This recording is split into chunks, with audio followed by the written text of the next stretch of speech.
ప్రజల పక్షం NN5 news కి స్వాగతం. ముందుగా హెడ్లైన్స్. ప్రపంచ దేశాలు ఆంధ్రప్రదేశ్ అభివృద్ధి వైపు చూస్తున్నాయి. ఏపీఐఐసి ఫ్యాక్టరీ కాంప్లెక్స్ నిర్మాణ శంకుస్థాపనలను వర్చువల్ ప్రారంభించిన ముఖ్యమంత్రి చంద్రబాబు. పాల్గొన్న ఎమ్మెల్యే షాజహాన్ బాషా, జిల్లా కలెక్టర్ నిశాంత్ కుమార్. డబ్బు ఆస్తి ముందు కన్న ప్రేమ కరువైపోయింది. ఆస్తి కోసం కన్న తల్లిని తీవ్ర ఇబ్బందులకు గురిచేస్తున్న కుమారులు. ప్రాణాలైనా అర్పిస్తాం, భూముల్ని మాత్రం వదులుకోలేం. కలెక్టరేట్ వద్ద గోపిశెట్టిపల్లి రైతుల ఆందోళన. ఇక డీటెయిల్స్ చూస్తే, ఆంధ్రప్రదేశ్ రాజధాని అమరావతి నుండి ఒకేమారు FFC ఫ్యాక్టరీ కాంప్లెక్స్ నిర్మాణ పనులకు వర్చువల్ లో ముఖ్యమంత్రి చంద్రబాబు భూమి పూజ నిర్వహించారు. మదనపల్లి గ్రామీణ మండలం వలసపల్లి పంచాయతీ ములకల దిన్నె వద్ద ఏపీఐఐసి ఆటోనగర్ సముదాయంలో ఏర్పాటు చేసిన సమావేశంలో ముఖ్య అతిథిగా ఎమ్మెల్యే షాజహాన్ బాషా పాల్గొన్నారు. 30 సంవత్సరాల మదనపల్లి ప్రాంత పారిశ్రామికవేత్తల కళ నెరవేరుస్తూ కూటమి ప్రభుత్వం ముఖ్యమంత్రి చంద్రబాబు నాయుడు సారథ్యంలో నేడు రాష్ట్ర వ్యాప్తంగా 38 కాంప్లెక్స్ నిర్మాణం పనులకు భూమి పూజ చేశారు. ఏపీఐఐసి అధికారులు ఏర్పాటు చేసిన కార్యక్రమంలో Madanapalle MLA Shahjahan Basha, collector Nishant Kumar, director మైఫోర్స్ మహేష్, ఏఎంసీ చైర్మన్ జంగాల్ శివరాం, నవీన్ చౌదరిలు పాల్గొన్నారు. విజయవాడ నుంచి వర్చువల్లో ముఖ్యమంత్రి చంద్రబాబు నాయుడు ప్రారంభించిన అనంతరం మొలకల దిన్ని సభలో ఎమ్మెల్యే షాజహాన్ బాషా మాట్లాడుతూ 5 సంవత్సరాల వైసీపీ పాలనలో అభివృద్ధిలో పూర్తిగా వెనుకబడ్డ ఆంధ్రప్రదేశ్కు ముఖ్యమంత్రిగా బాధ్యతలు చేపట్టిన చంద్రబాబు నాయుడు పారిపోయిన కంపెనీలను తిరిగి తీసుకువచ్చి తెలుగువారి ఆత్మ గౌరవాన్ని నిలబెట్టారని అన్నారు. సంక్షేమం పథకాలతో పాటు అభివృద్ధి కార్యక్రమాలు చేపడుతూ ఆంధ్రప్రదేశ్లో అభివృద్ధి వేగవంతంగా పరుగులు తీసే విధంగా ముఖ్యమంత్రి చంద్రబాబుతో పాటు యువనేత నారా లోకేష్లు కృషి చేస్తున్నారని అన్నారు. FFC కాంప్లెక్స్ నిర్మాణంలో 30కి పైగా వ్యాపార సముదాయాన్ని నిర్మించడం జరుగుతుందని, అర్హులైన మహిళలు, SC, ST, BC మైనారిటీ సోదరులు తమ అనువైన వ్యాపారాన్ని ప్రారంభించేందుకు ముందుకు రావాలని పిలుపునిచ్చారు. ఈ కార్యక్రమంలో ఏపీఐఐసి జిల్లా అధికారులతో పాటు జిల్లా కలెక్టర్ నిశాంత్ కుమార్, తెలుగుదేశం నేతలు బాలుస్వామి, సీతక్క యుగంధర్, SR శంషేర్, రఘుపతి నాయుడు, గురుమూర్తి, Bharati Naidu, Radhamma, Puli Mahalakshmi, Mallikarjuna Naidu, JCB Venu, Bharatiya Naidu, Ratakonda, Sriram Vinod, JV Ramana, Rayachoti Sasikumar, Modan Siddappa, Neelakanta, Kamalamari Krishna, Pavan, Ratnamayya, Challa, Balamani Sekhar, Ramesh Reddy, Girish, MPDO Taj Masroor, R Balasubrahmanyam, సర్వేర్ సుబ్రహ్మణ్యం, పెద్ద సంఖ్యలో పారిశ్రామికవేత్తలు, విద్యార్థులు, మహిళలు పాల్గొన్నారు. ఈరోజు భారతదేశం ప్రపంచం ఎటుపక్క చూస్తుందంటే ఆంధ్ర రాష్ట్ర వైపే చూస్తున్నది. ఆంధ్ర రాష్ట్ర పరిస్థితి ఎలా ఉందంటే ప్రతిరోజు, ప్రతి అడుగు, ప్రతి క్షణం అభివృద్ధి వైపు దూసుకుపోతున్నది. ఎక్కడ ఏ సందర్భంలో ఎక్కడ అభివృద్ధి చేస్తే ఏ సెక్టార్లో ఏ అవసరం ఉందో అన్ని అవసరాలకు సకాలంలో పలుకుతూ ఒక్కసారిగా వ్యవస్థకు పరుగులు తీస్తూ ఎప్పుడు ఏ అవసరం ఉన్నా ఆ అవసరానికి పూర్తి చేసి ఈరోజు ఒక మంచి పరిపాలన అందిస్తున్న చరిత్ర భారతదేశంలోనే ఉన్న ఏకైక ముఖ్యమంత్రి పెద్దలు చంద్రబాబు నాయుడు గారిని సభాపతి కనిపిస్తుంది. ఈరోజు మీకు తెలుసో లేదు, పక్క రాష్ట్రాలు దాదాపు 60 సంవత్సరాలు 70 సంవత్సరాలు రాష్ట్ర దేశం స్వరాజ్యం తర్వాత ఆ రాష్ట్రాలు ఏర్పడి ఈరోజు కూడా ఆ రాష్ట్రాలు ఇంత మాత్రం అభివృద్ధి చేయలేకపోతున్నారు. రాష్ట్ర రాజధాని 33,000 ఎకరాల్లో, అదేవిధంగా పోలవరం దాదాపు జాతీయ అసెట్, పోలవరం త్వరలో కంప్లీట్ చేయబోతున్నాం.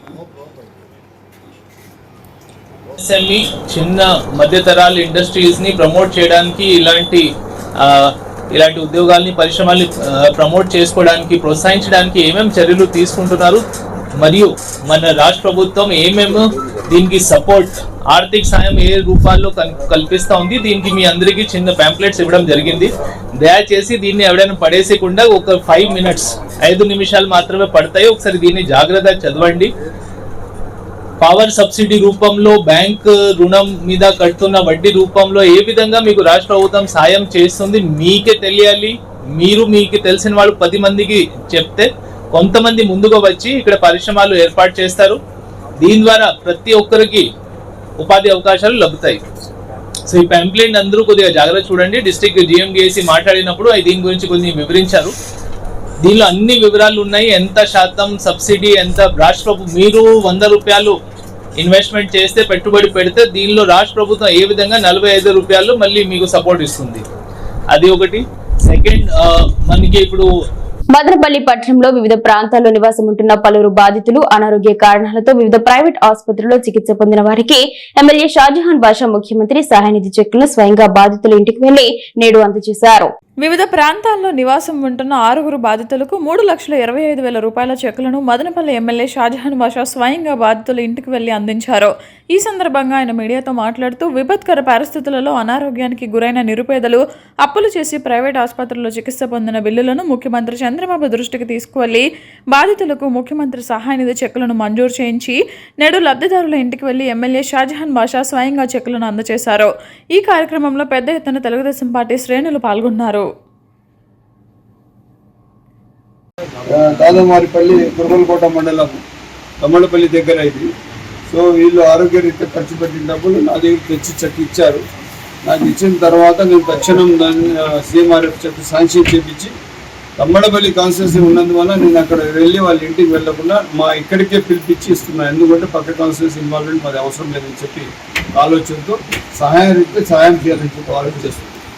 పురం మన ఇక్కడ వార్డు ఇన్ఛార్జ్ రాధమ్మ, మన పులిమహాలక్ష్మి అందరూ సమక్షంలో 20,000 రూపాయల చెక్కు రౌండమ్మ గారికి వాళ్ళ ఇంట్లోనే ఇవ్వడం జరిగింది. సోమల మండలం పెదపూర్పరవల్లి పోస్టు పరిధిలోని రాధమ్మ అనే వృద్ధురాలికి 5 కొడుకులు ఉన్నారు. అయితే వీరిలో 3వ మరియు 4వ కొడుకులైన ప్రభాకర్, కర్ణ ఆస్తి కోసం కన్నతల్లిని తీవ్ర ఇబ్బందులకు గురి చేస్తున్నారు. ఆస్తి రాయించుకోవాలనే దురాస్తో నిన్న రాత్రంతా ఆమెను కనీసం బయటకు కూడా వెళ్లనివ్వకుండా ఇంట్లోనే నిర్బంధించి వేధించినట్లు సమాచారం. కన్నతల్లి అని కూడా చూడకుండా ఆస్తి కోసం ఇంతలా దిగజారడం స్థానికంగా తీవ్ర కలకలం రేపుతోంది. పెద్ద కొడుకు చంద్రశేఖర్, రెండో కొడుకు జనార్దన్ నాయుడు, మూడో కొడుకు, నాలుగో కొడుకు నన్ను కర్ణాకర వాళ్ళకు సంబంధించిన వాళ్ళు, వాళ్ళ భార్యలు వచ్చి, వాళ్ళ బంధువులు వచ్చి రాత్రి నన్ను కొట్టి, నా కొడుకును కొట్టి ఇంట్లో వేసి, చిన్న కొడుకును కొట్టి బేగం వేసేసినారు. మాకు బాత్రూమ్ లోపలేదు, బయట పక్కన ఇంట్లో అబ్బాయికి, ముస్లిం అబ్బాయికి నా కొడుకు చిన్న కొడుకు ఫోన్ చేసినారు. కనీసం 20 మీటర్లు ఉంది వాళ్ళ ఇంటికి. ఆ అబ్బాయిని లేపి, అన్న అమ్మ బాత్రూమ్ పోవాలంటే వాళ్ళు బేగాలు వేసినారంటే మూడో కోడలు చెప్పి నాకు బేగమే సానే కూర్చుని ఉండేది. అమ్మ ఇట్లా పెద్దామే బాధపడతానంటే చేతిలో పట్టుకోండి.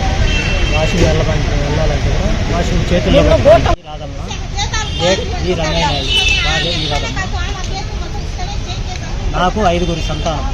5 సంతానంలో 5 వేరుగా వెళ్ళి 14 సంవత్సరాలు అవుతుంది.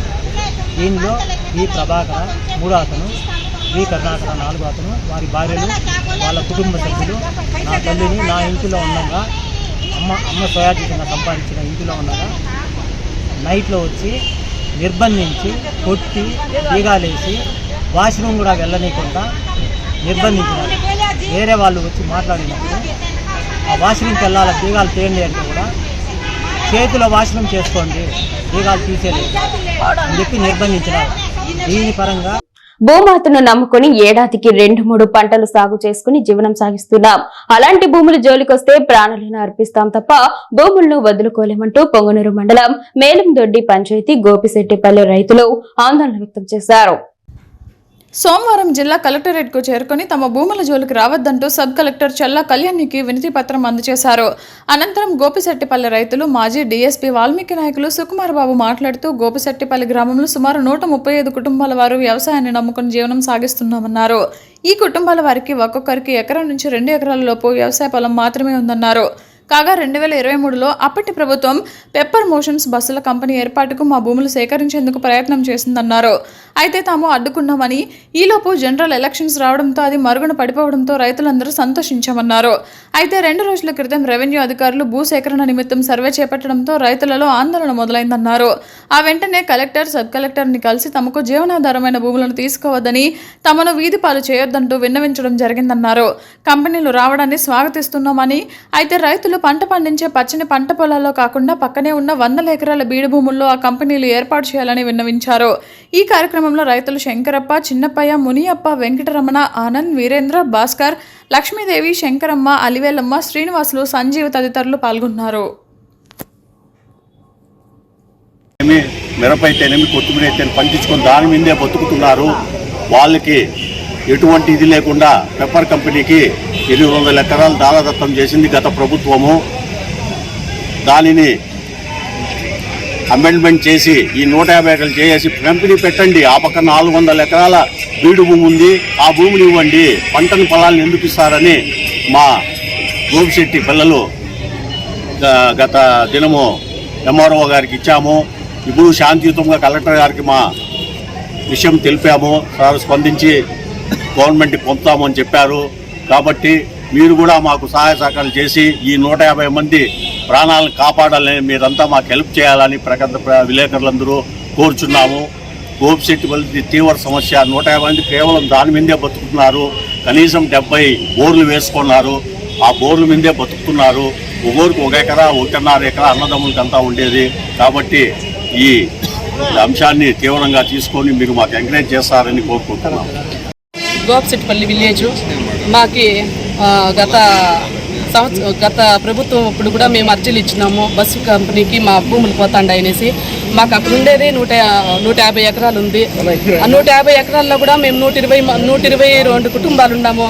ఆ కుటుంబాలకు అంతా చేరి 1 ఎకరా వస్తుంది. దాంట్లో మేము బోర్లు వేసుకుని సేద్యం చేసుకుంటున్నాము. ఇప్పుడు వచ్చి బస్ ఫ్యాక్టరీకి వెళ్ళిపోతుంది అట్లా అనేసి ఎప్పుడంటే అప్పుడు వచ్చి కొలిసేది అట్లా చేసేది చేస్తా ఉన్నారు.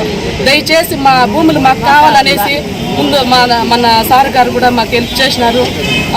ఎంఆర్ఓ ఆఫీస్లో అర్జీ ఇచ్చినాము. తర్వాత ఇక్కడ కలెక్టర్ మేడం గారు. వైసీపీ యువజన విభాగం అధ్యక్షులు హర్షవర్ధన్ రెడ్డి జన్మదిన వేడుకలు సోమవారం ఘనంగా నిర్వహించారు. మదనపల్లె గవర్నమెంట్ హాస్పిటల్ సమీపంలోని వైసీపీ కార్యాలయం ముందు పెద్ద ఎత్తున కేక్ కట్ చేసి జన్మదిన వేడుకలను అభిమానులు నాయకులు ఉత్సాహంగా జరుపుకున్నారు. ఈ సందర్భంగా పారిశుద్ధ్య కార్మికులకు బట్టల పంపిణీతో పాటు అన్నదాన కార్యక్రమాన్ని నిర్వహించారు. ప్రజాసేవే లక్ష్యంగా సేవా కార్యక్రమాలు చేపట్టడం అభినందనీయమని పలువురు నాయకులు పేర్కొన్నారు. కార్యక్రమంలో పెద్ద సంఖ్యలో వైసీపీ నాయకులు, అభిమానులు, యువత, తమ్ముళ్లు పాల్గొని హర్షవర్ధన్ రెడ్డికి జన్మదిన శుభాకాంక్షలు తెలిపారు. జన్మదిన వేడుకల సందర్భంగా కార్యకర్తలు భారీగా హాజరై సందడి చేశారు. సేవా కార్యక్రమాల్లో భాగంగా కార్మికులకు అవసరమైన వస్త్రాలు పంపిణీ చేసి భోజన ఏర్పాట్లు చేయడం విశేషంగా నిలిచింది. కార్యక్రమంలో వైసీపీ నాయకులు దండు రవిచంద్రారెడ్డి, మాజీ మున్సిపల్ వైస్ చైర్మన్ నూరు ఆజాం, ప్రవీణ్ కుమార్ రెడ్డి, కిషోర్ కుమార్ రెడ్డి, కురవంక సర్పంచ్ చిప్పిల్ చలపతి, పునీత్, కిరణ్వి, పూర్ణ, మాహి, బాచి, అశోక్ రాయల్, టేకుపల్లి శ్రీనివాసులు, దీపు, కౌశిక్ రెడ్డి, రవి, శివ, హరి, సోము, గోవా, వైసీపీ నాయకులు, కార్యకర్తలు, హర్ష, యువసేన అభిమానులు, యువత పెద్ద ఎత్తున పాల్గొన్నారు. గాలివీడు మండలం దానంరెడ్డి గారిపల్లి పంచాయతీకి చెందిన పుల్లారెడ్డి అనే రైతుకు కరెంటు ట్రాన్స్ఫార్మర్ వెంటనే ఫిట్ చేయాలని సిపిఐ ఆధ్వర్యంలో పీజీఆర్ఎస్ జాయింట్ కలెక్టర్ గారికి అర్జీ అందజేసిన సిపిఐ నాయకులు. ఈ సందర్భంగా సిపిఐ మదనపల్లి నియోజకవర్గ కార్యదర్శి కె మురళి మాట్లాడుతూ గత ఏడాదిన్నర కాలం పాటు కరెంట్ ట్రాన్స్ఫార్మర్ కోసం అధికారుల చుట్టూ తిరిగి ట్రాన్స్ఫారానికి ప్రభుత్వానికి చెల్లించాల్సిన డబ్బు చెల్లించినప్పటికీ ట్రాన్స్ఫారం రైతుకు శాంక్షన్ అయినప్పటికీ విద్యుత్ అధికారులు రైతు పొలంలో ట్రాన్స్ఫారం ఫిట్ చేయలేదన్నారు. రైతు అధికారులను ట్రాన్స్ఫారం పెట్టమని అడిగితే స్థానిక సర్పంచ్ పర్మిషన్ తీసుకోవాలని చెప్పడం, సర్పంచ్ని అడిగితే మా పార్టీ కండువా వేసుకుంటే ట్రాన్స్ఫారం 1 డేలో ఫిట్ చేయిస్తామని, లేకపోతే ఫిట్ చేయమని అంటున్నారు. ఈ విషయం పైన మార్చి నెలలో పీజీఆర్ఎస్లో కలెక్టర్ గారికి అర్జీ పెట్టుకుని తమ బాధను వెళ్లపుచ్చుకుంటే 3 నెలలు గడుస్తున్నా ఇప్పటి వరకు సంబంధిత అధికారులు ఏమాత్రం స్పందన లేదని ఈ రోజు మళ్లీ కలెక్టర్ గారికి స్పందనలో అర్జీ పెట్టుకోవడం జరిగిందన్నారు. అన్నమయ్య జిల్లా కలెక్టర్ కార్యాలయమైన, ఎస్పీ గారి కార్యాలయమైన పీజీఆర్ఎస్లో పెట్టే అర్జీలకు ఏమాత్రం స్పందన లేదని అన్నారు. ప్రజలు ఎంతో ఆశగా మాకు న్యాయం జరుగుతుందని ప్రతి సోమవారం ప్రభుత్వ ఆఫీసుల చుట్టూ తిరుగుతూ అర్జీలు ఇస్తున్నా అధికారులు అర్జీలు తీసుకుని చెత్తబుట్టలో వేస్తున్నారే తప్ప ప్రజా సమస్యలను పట్టించుకున్న పరిస్థితి లేదన్నారు. రాష్ట్ర ప్రభుత్వం చేపట్టిన పీజీఆర్ఎస్ వల్ల ప్రజలకు మేలు జరగలేదని అన్నారు. ఇప్పటికైనా రాష్ట్ర ప్రభుత్వం స్పందించి పీజీఆర్ఎస్ ద్వారా ప్రజలకు న్యాయం జరిగే విధంగా చర్యలు తీసుకోవాలని డిమాండ్ చేశారు. ఈ కార్యక్రమంలో సిపిఐ పట్టణ కార్యదర్శి మాధవ్ కుమార్ మరియు నాగిరెడ్డి పాల్గొన్నారు. ట్రాన్స్ఫారం ఫిట్ చేస్తాము అంటున్నారు. మరి ఈ విధంగా ఉంది పరిస్థితి. నాకు న్యాయం చేయండి స్వామి అనేసి 3వ నెలలో ఇదే అన్నమయ్య జిల్లా కలెక్టర్ గారికి వచ్చి పీజీఆర్ఎస్లో, మరి ఇది పీజీఆర్ఎస్ని ఎందుకు పెట్టారో మాకైతే అర్థం కానటువంటి పరిస్థితి. అర్జీ తీసుకొచ్చి పెడితే ఇక్కడ ఉన్నటువంటి కలెక్టర్ గారు ఏమాత్రం పట్టించుకున్నట్టు పరిస్థితి లేదు. అసలు దున్నపోతు పైన వర్షం కురిసేటువంటి విధంగా ఈ అన్నమయ్య జిల్లా కలెక్టర్ గారు వ్యవహరిస్తున్నారు. దీనిపైన 2 నెలలు అవుతుంది. నేను ఇచ్చిన అర్జీ ఉందా లేదంటే తల కింద అన్న వేసుకొని కలెక్టర్ గారు, జాయింట్ కలెక్టర్ గారు, ఇక్కడ ఉన్నటువంటి రెవెన్యూ యంత్రాంగం నిద్రపోతుందని ఈరోజు మళ్ళీ కూడా ఆ రైతు వచ్చాడు. ఈరోజు మళ్ళా రైతు తీసుకొస్తే దుర్మార్గం ఏమంటే దీన్ని ఫార్వర్డ్ చేసింది, రికమెండ్ చేసింది కూడా ఇదే జిల్లాలో ఉన్నటువంటి మంత్రి గారు. ఇతనికి రైతుకి న్యాయం చేయండి, ట్రాన్స్ఫరం అతను డబ్బు కట్టాడు కాబట్టి ట్రాన్స్ఫరం పెట్టండి అనేసింది. అతను కూడా ఇన్షియల్ వేసి పంపిస్తే మంత్రి గారిని కూడా పట్టించుకునేటువంటి పరిస్థితి లేదు. స్థానికంగా ఉన్నటువంటి టీడీపీ నాయకులు ఏం చెప్తే అదే జరగాలి, లేదంటే టీడీపీ కూటమిలో ఉన్నటువంటి నాయకులు వాళ్ళకి సంబంధించినటువంటి ఓటర్లు మాత్రమే ఈ రాష్ట్రంలో ఉండాలి. మిగతా ఏ పార్టీకి చెందినటువంటి రైతైనా కూలి అయినా వీళ్ళు నివసించడానికి అర్హత లేదనే. చౌక దుకాణాల్లో పంపిణీ చేసే బియ్యం తూకాల్లో తేడాలు వస్తే చర్యలు తీసుకుంటామని గోడౌన్ డీటీ ఫిరోజ్ ఖాన్ హెచ్చరించారు. సోమవారం స్థానిక తహసీల్దార్ కార్యాలయంలో చౌక దుకాణ డీలర్ల సమావేశం నిర్వహించారు. ఈ సందర్భంగా ఆయన మీడియాతో మాట్లాడుతూ బియ్యంతో పాటు చక్కెర కిలో 17 రూపాయలకు అందజేయాలని సూచించారు. చౌక దుకాణాలు అధిక ధరలకు విక్రయిస్తున్నట్లు ఫిర్యాదులు అందినట్లయితే చర్యలు తీసుకుంటామని అన్నారు. 35 కిలోల బియ్యంతో పాటు అదనంగా కిలో చక్కెర 13.50 రూపాయలకి అందజేయాలని అన్నారు. ఈ కార్యక్రమంలో ఆర్ఐ రమేష్, డిప్యూటీ తహసీల్దార్ సిరాజ్, సీనియర్ అసిస్టెంట్ రాంప్రసాద్, చౌక దుకాణ డీలర్లు పాల్గొన్నారు. డీలర్ల సమావేశం మోహన్పల్లి తహసీల్దార్ కార్యాలయం ముందు నిర్వహించడం జరిగింది. ఈ కార్యక్రమానికి హెచ్డిటి మరియు ఆర్ఐ ఇద్దరు పాల్గొనడం జరిగింది. వీరితో పాటు 25 మంది డీలర్లు ఈ సమావేశానికి హాజరైనారు. ఈ సమావేశంలో ముఖ్యంగా డీలర్లకు ముఖ్య సూచనలు జారీ చేయడం అయింది. ప్రతి నెల 1వ తేదీ నుండి 15వ తేదీ వరకు కార్డుదారులకు ఖచ్చితంగా బియ్యం పంపిణీ చేయాలని తెలియజేసినాము. ఆ బియ్యం కూడా ఎలాంటి కొలతలు తక్కువ లేకుండా వెయింగ్ కరెక్ట్గా చేసి కార్డుదారులకు ఎటువంటి ఇబ్బంది పెట్టకుండా పంపిణీ చేయమని, అలాగే చక్కెర 17 రూపాయలు ఒక ప్యాకెట్, 17 రూపాయలే తీసుకోండి అని చెప్పినాను. 17 రూపాయలు లేని తరుణంలో 20 రూపాయలు ఇచ్చేట్లయితే 3 చాక్లెట్లు కార్డుదారులకు ఇవ్వాలని తెలియజేసినాము. కార్డుదారుకి చక్కెర ఒక ప్యాకెట్ 17 రూపాయలని ఖచ్చితంగా తెలియజేసేట్లుగా మీరు సహకరించాలని చెప్పాను. అలాగే అంత్యోదయ కార్డుకి సంబంధించి 35 కేజీలు బియ్యం ఇస్తారు, చక్కెర 1 కేజీ ఇస్తారు. ఆ 1 కేజీ చక్కెర 13.5 రూపాయలు మాత్రమే, 13.5 రూపాయలు ఇచ్చి చక్కెర తీసుకోవాలని తెలియజేసినాను. కార్డుదారులకు ఎటువంటి ఇబ్బంది లేకుండా మండలానికి మంచి పేరు తేవాలని చెప్పి డీలర్లు ఈరోజు కోరడం. మదనపల్లి సమీపంలోని మిట్స్ డీమ్డ్ ట్యూబ్ యూనివర్సిటీలోని అధ్యాపకుల కోసం ఇన్నో ట్రైబ్ ప్రారంభం అనే అంశంపై ప్రత్యేక అవగాహన మరియు ఇంటరాక్టివ్ లెక్చర్ కార్యక్రమాన్ని ఘనంగా నిర్వహించారు. ఈ కార్యక్రమాన్ని మిట్స్ industry relations cell, mechanical engineering విభాగం మరియు ఇన్స్టిట్యూషన్ ఇన్నోవేషన్ కౌన్సిల్ సంయుక్త ఆధ్వర్యంలో నిర్వహించారు. కార్యక్రమానికి రతన్ టాటా ఇన్నోవేషన్ హబ్ సంస్థ నుండి Vijayavanta Madhur, chief executive officer, Sylvia P, program associate, P Vinod Kumar, program associate ముఖ్య అతిథులుగా హాజరయ్యారు. ఈ సందర్భంగా విజయవంత మాధూర్ మాట్లాడుతూ యువతలో సృజనాత్మక ఆలోచనలను పెంపొందించడంలో అధ్యాపకుల పాత్ర ఎంతో కీలకమని, విద్యా సంస్థల్లో ఇన్నోవేషన్ మరియు ఎంటర్ప్రెన్యూర్షిప్ సంస్కృతిని బలోపేతం చేయాల్సిన అవసరం ఉందని వివరించారు. ఇన్నో ట్రైబ్ కార్యక్రమం ద్వారా విద్యార్థులకు లభించే అవకాశాలు, స్టార్టప్లకు అందించే మద్దతు పథకాలు, ఇంక్యుబేషన్ కేంద్రాల సహకారం వంటి అంశాలపై సమగ్రంగా అవగాహన కల్పించారు. అలాగే విద్యా సంస్థలు మరియు ఇన్నోవేషన్ హబ్ల మధ్య పరస్పర సహకారం ద్వారా ఆంధ్రప్రదేశ్లో స్టార్టప్ మరియు ఇన్నోవేషన్ ఎకోసిస్టమ్ను మరింత అభివృద్ధి చేయవచ్చని పేర్కొన్నారు. కార్యక్రమంలో మిట్స్ ఇన్స్టిట్యూషన్ ఇన్నోవేషన్ కౌన్సిల్ చేపడుతున్న ఇన్నోవేషన్, స్టార్టప్, ఎంటర్ప్రెన్యూర్షిప్ మరియు ఇంక్యుబేషన్ కార్యక్రమాలపై చర్చించారు. ఈ కార్యక్రమంలో principal doctor P Ramanathan, assistant director industry relations doctor PM Balaji, coordinator doctor Anantharaman, వివిధ విభాగాధిపతులు మరియు అధ్యాపకులు పాల్గొన్నారు. అనుక్షణం ప్రజల పక్షం 95 న్యూస్ ఇంతటితో సమాప్తం. తిరిగి రేపు బులెటిన్లో మళ్ళీ కలుసుకుందాం. అంతవరకు సెలవు, నమస్కారం.